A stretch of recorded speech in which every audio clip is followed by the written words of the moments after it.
এবার যুক্তরাষ্ট্রের টেক্সাস অঙ্গরাজ্যে অভিবাসন কর্তৃপক্ষের হেফাজতে প্রাণ গেল এক আফগান আশ্রয় প্রার্থীর। আর অনাকাঙ্ক্ষিত এই মৃত্যু ঘিরে তৈরি হয়েছে নতুন বিতর্ক। এই ঘটনার দ্রুত ও স্বচ্ছ তদন্ত দাবি করেছে নিহতের পরিবার ও মার্কিন মানবাধিকার সংগঠনগুলো। মৃত ব্যক্তির নাম মোহাম্মদ নাজির পাকটোয়াল। ৪১ বছর বয়সী এই আফগান নাগরিক ৬ সন্তানের জনক ছিলেন এবং তিনি যুক্তরাষ্ট্রের আশ্রয়ের আবেদন করেছিলেন। তার পরিবারের দাবি, তাকে আটক করার ২৪ ঘণ্টারও কম সময়ের মধ্যে তিনি প্রাণ হারিয়েছেন।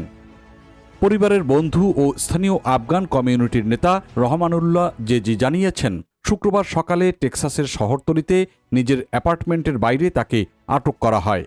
সেই সময় তিনি তার সন্তানদের স্কুলে নিয়ে যাওয়ার প্রস্তুতি নিচ্ছিলেন। জাজি বলেন, মাস্ক পরা কয়েকজন কর্মকর্তা এসে তাকে ঘিরে ফেলে হাতকড়া পরিয়ে নিয়ে যান। এ সময় এই দৃশ্য দেখে তার সন্তানরা আইসি কর্মকর্তাদের উদ্দেশ্যে কান্না করতে করতে তার বাবাকে ছেড়ে দিতে অনুরোধ জানায়। আর তার স্ত্রী বারান্দা থেকে অনুরোধ করেছিলেন তাকে যেন না নিয়ে যায়। অথচ এই কান্নায় মন ভরছিল না আইসি কর্মকর্তাদের। এরপরও তাকে আটক করে নিয়ে যায় US immigration and customs enforcement ICE কর্মকর্তারা। নিহতের পরিবারের অভিযোগ, আটক হওয়ার পরদিন তিনি আত্মীয়দের ফোনে জানিয়েছেন যে তার শরীর ভালো বোধ করছেন না। এরপর তাকে পার্কল্যান্ড হাসপাতালে নেওয়া হয়।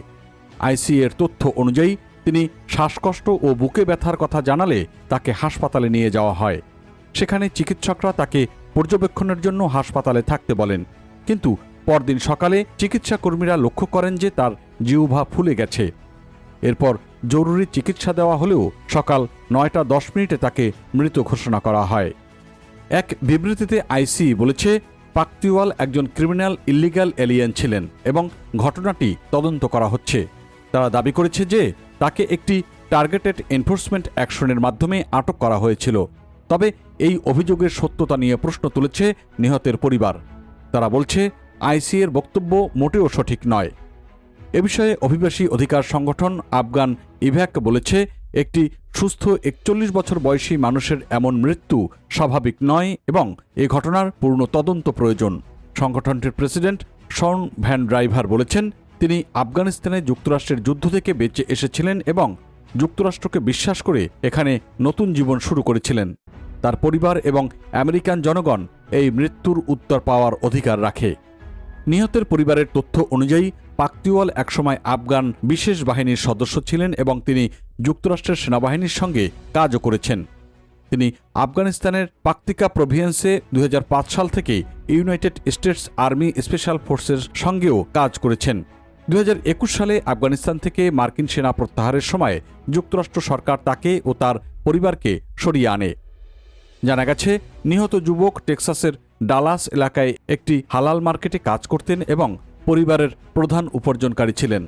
তার ৬ সন্তানের মধ্যে সবচেয়ে ছোট সন্তানের বয়স মাত্র ১৮ মাস। ঘটনার পর ডালাসে আফগান কমিউনিটির শতাধিক মানুষ হাসপাতালে জড়ো হয়ে মৃতদেহ দেখতে চান। তবে হাসপাতাল কর্তৃপক্ষ জানিয়ে দেয়, ময়না তদন্ত শেষ না হওয়া পর্যন্ত মৃতদেহ হস্তান্তর করা যাবে না। এদিকে মার্কিন মানবাধিকার সংগঠনগুলোর তথ্য অনুযায়ী প্রেসিডেন্ট ডোনাল্ড ট্রাম্পের কঠোর অভিবাসন নীতির মধ্যে এই বছর অন্তত ১২ জন আইসি হেফাজতে মারা গেছেন। গত বছর এই সংখ্যা ছিল ৩০-এর বেশি, যা ২ দশকের মধ্যে সর্বোচ্চ বলে উল্লেখ করা হয়েছে।